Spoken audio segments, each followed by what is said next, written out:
last discussion, last topic for the first quarter. Well then, here is our discussion here in English 9. At this point, we will discuss this one. Intimate and consultative communicative style. So let's discuss the two styles of communication that we can talk to. We talk because we by nature are social beings. We are not satisfied of talking alone. We communicate because it's part of our social growth and psychological stability. And in our daily affairs, we exchange and share ideas, thoughts, emotions, discoveries, research, results, or even latest news with others. This method of exchanging and sharing may consist of visiting a doctor, asking for direction, participating in class discussion, conversing with families and friends, and you name it. Hence, every communication situation requires a specific communicative style. Let's go to the intimate one. Although there are varied communication situations where we employ different communicative styles, we spend more time communicating in a less formal speech situation. One of the 5 communicative styles that we utilize in a less formal communicating event is intimate communicative style. This style is used in conversation between people who are close to each other because they have the maximum of shared background information. This style of language communication is often coded and completely private, shared within families, husband and wife, closest friends, you name it. In intimate communicating situation, people use labels like terms of endearment, like what you have seen here right now, especially when husband and wife or boyfriend and girlfriend had some sort of endearment. Children call their parents in different nicknames like mom and dad, pops and moms, papi and momski, daddy and mommy, and you name it. Friends call each other with different pet names like bestie, besh, sisi, beshi, you name it. This style also manifests coded vocabularies or terms and simple in sentence structure. One can notice that the language used in this style is often incomplete sentence, short words, and even unclear in terms of articulation because people who are used to each other have close relationship between and among families and closest friends. Thus, they already understood coded verbal and nonverbal cues. Like what you've seen here right now. The most informal atmosphere can be produced by using intimate language or communicative style. Here are the 6 characteristics of intimate communicative style. Point 1. Communication is done in private setting. In short, you must not do that in public, especially when it comes on family matters and so on. Point 2. Participants use short, incomplete utterances but can easily be understood within the context like, hello, are you there? Thank you. Let's go. Hey buddy, come on. Like those terms. Grammar in number 3. Grammar or sentence structure is not emphasized since it is informal, so to speak. Number 4. Nonverbal cues are also used to convey message like sign languages, eye contact, signs, and more. Also, participants can share jargons and jokes. And lastly, words that signal intimacy like terms of endearment, pet names, or nicknames are used. Concerning jargon characteristics, this refers to technical or special terms or words that are also associated with specific profession, activity, or group. These terms or words are types of shorthand between members of a particular organization or groups. Like for example, if you are in the group of teachers, you can use what we call educational jargons. Doctors, you name it. And by the way, jargons are exclusive for the members of the group and may be meaningless outside a certain context or group. Like the following jargons, like what you're seeing right now. Technology jargon, teaching jargon, internet jargon, and many more. Remember that when it comes on intimate communicative style, but also it can be used in other styles of communication. Now, how about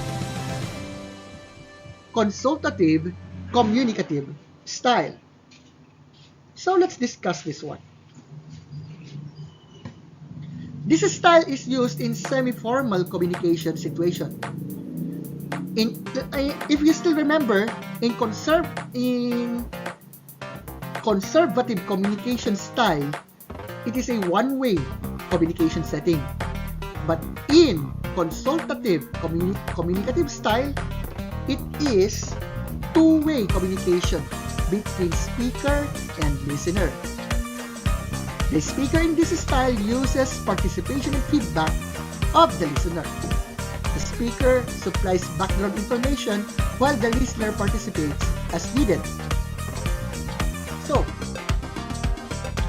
what are the following characteristics of consultative communicative style? Point 1. It is used in usual and routine transaction that necessitates a result or an outcome. 2. It is often used in business or professional communication situation like manager-customer, agent-client, principal-teacher, you name it. 3rd, both parties are allowed to interact. For example, the receiver or addressee responses okay, alright, to signal that he or she is paying attention to the messages of the speaker or addresser, or a manifestation that he or she understands the thought. Point 4. Proper addressing of title of a person is likely to be used like Mr., Miss, Mrs., Professor, Ma'am, Sir, Engineer, Doctor, you name it. 5th, sentence structure has subject and predicate in every utterance, but some words are non-standard ones because these are used in semi-formal situation. 6. Sentences may end to be shorter and spontaneous since the speaker does not usually plan what he or she wants to say. 7th, in terms of pronunciation, it's clear but the exchange of messages does not produce continuous sound. Lastly, words are complete and closely observed. This style requires a speaker to choose words with some care. This means that it is properly organized and used, yet the flow of conversation is still instantaneous. For example, let's say there is a prospective client came to ask about the features of a motorized tricycle being sold by a particular motor shop. A dealer is required to provide all the necessary information regarding the features of the tricycle, including the sidecar, mode of payment, insurance, and warranty. In return, if there are further queries or feedback, the client as listener participates. Hence, both participants are active. It is used especially like, for example, networking, or maybe consultation with the doctor, and some of it. So, the two final communicative styles that we have already discussed had some sort of a, well, let's say, characteristics on it. When it comes on, let's say, intimate style of communication, we are talking about the time of some sort of private talk and others when it comes on other topics. In consultative communicative style, we are talking about some consultation or let's say suggestions and how the listener also reacts or what will be the questions and many more. So, at this point, let's go to the concluding part.